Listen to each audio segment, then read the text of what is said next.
Bonjour à tous, dans cette vidéo, on va prouver un résultat important qu'on avait écrit sur les fonctions affines, un résultat à propos de leur sens de variation. Alors vous vous rappelez que quand on a une fonction affine, elle s'écrit toujours de la forme f de x égale à x plus b, et puis on avait écrit dans le cours que lorsque a était strictement positif, alors la fonction f elle était strictement croissante sur R, et puis lorsque petit a était négatif, alors f est strictement décroissante sur R. On avait donc dressé les tableaux de variation de ces fonctions affines. Alors, dans le cas où a est strictement positif, on a une flèche qui monte, tableau de variation qui signifie que la fonction est strictement croissante, et puis c'est l'inverse quand a est négatif. Et puis on avait donné une sorte de pseudo-preuve qui était liée au coefficient directeur, où on se disait, en fait, on est en présence d'une droite qui monte quand a est strictement positif, parce que quand j'avance de une unité, je monte de a, donc comme je monte, eh bien, ma droite elle monte, et donc ma fonction elle est croissante. Mais on va voir qu'il existe une preuve plus mathématique, plus algébrique, qui utilise les inégalités, et maintenant qu'on a travaillé sur les inégalités et les inéquations, eh bien, on va pouvoir prouver ceci. Alors, il faut aussi se rappeler de la définition de qu'est-ce que c'est qu'une fonction croissante, même une fonction strictement croissante, et qu'est-ce que c'est qu'une fonction strictement décroissante sur un intervalle. Alors, je vous le rappelle, une fonction strictement croissante sur un intervalle, eh bien, elle a une propriété de conservation de l'ordre. C'est-à-dire que si je prends deux petits nombres a et b qui sont rangés comme ceci dans un intervalle i, et que je suis en présence d'une fonction croissante, eh bien alors quand je vais appliquer la fonction f à mes deux nombres rangés dans cet ordre-là, eh bien l'ordre va rester inchangé si je suis en présence d'une fonction strictement croissante. Et je peux aussi dire que si quand je prends deux nombres réels rangés dans cet ordre-là, et que au final, eh bien, leurs images sont rangées dans le même ordre, c'est-à-dire qu'en fait le sens n'a pas changé, alors la fonction f est strictement croissante sur l'intervalle en question. Eh bien, c'est cette définition-là de la stricte croissance qu'on va utiliser pour prouver que lorsque a est positif, alors une fonction affine est strictement croissante. Et puis inversement, quand deux nombres réels sont rangés dans cet ordre-là, et qu'au final, en appliquant la fonction f, eh bien l'ordre change, alors je pourrais dire que la fonction est strictement décroissante, et c'est ce que j'arriverai à faire dans ce cas-là. Alors, pour prouver donc que une fonction affine est strictement croissante sur R, lorsque j'ai un coefficient directeur strictement positif. Comment je vais faire?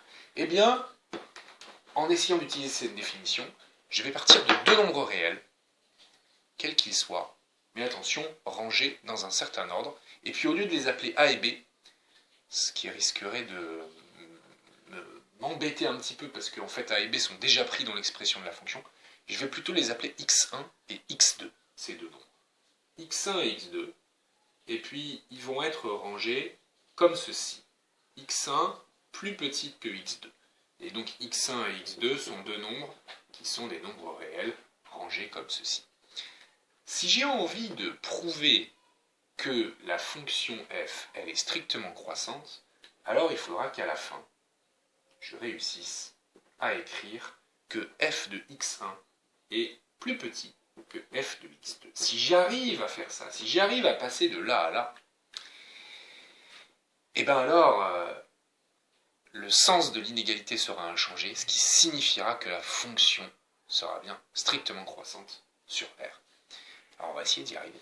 Et alors pour y arriver, finalement on a besoin d'y voir plus clair, qu'est-ce que c'est que f de x1 et f de x2. En fait, si je réécris f de x1 en utilisant l'expression de ma fonction affine, ça me donne ax1 plus b. Et puis f de x2, ça va me donner ax2 plus b. Qu'est-ce que j'ai fait? J'ai tout simplement remplacé x par x1 ici, pour avoir f de x1, et puis x par x2 ici.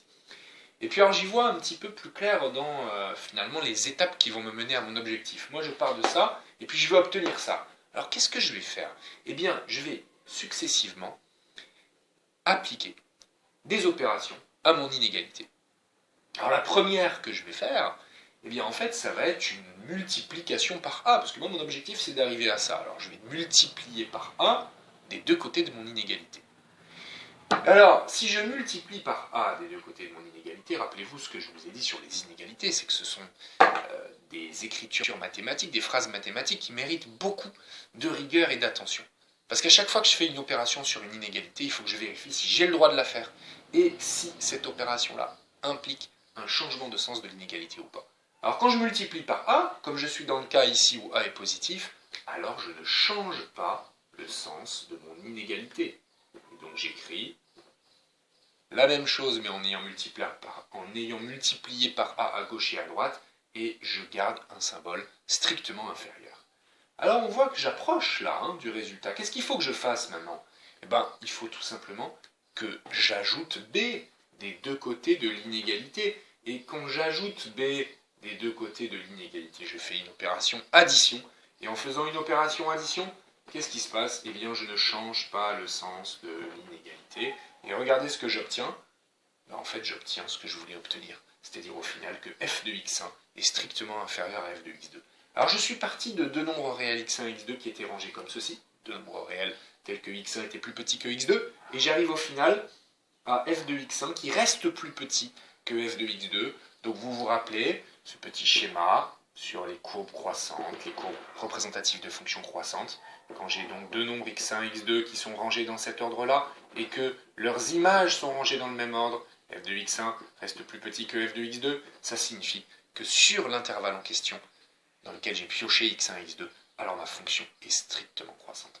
Et donc, comme j'ai pris x1 et x2, n'importe quel nombre réel rangé dans cet ordre-là, ça veut dire que ma fonction f, elle est strictement croissante sur l'intervalle R, tout entier. Qu'est-ce qui se passe maintenant quand a est négatif? On va faire quasiment la même chose. On va partir de x1 et x2 qui sont rangés dans cet ordre-là aussi. Et puis on va essayer de suivre les mêmes étapes. Sauf que dès la première opération que je vais faire, quand je vais multiplier par a, qu'est-ce qui se passe dans ce cas-là, le cas où a est négatif? Ben, ma multiplication par a, elle va impliquer un changement de sens de l'inégalité, parce que je multiplie par un négatif. Et puis ensuite, je fais ma petite addition, plus b, ça ne change pas le sens de l'inégalité, parce que je fais une addition, j'ajoute un nombre, donc ça n'implique jamais un changement de sens de l'inégalité. Puis j'ai fini. Là, j'ai f de x1, et là, j'ai f de x2. Qu'est-ce qui s'est passé entre ma première ligne et ma dernière ligne? Là, j'avais un symbole strictement inférieur. Il est devenu strictement supérieur. Donc ici, les images sont rangées dans le sens inverse de celui des antécédents. Qu'est-ce que ça signifie? Que f, elle est strictement décroissante sur R. Là, je n'avais pas conclu. F est strictement croissante sur R. Qu'est-ce qu'on vient de faire? On a distingué deux cas, A strictement positif, A strictement négatif. Et dans chacun des deux cas, on a réussi à trouver le sens de variation de la fonction affine petit f.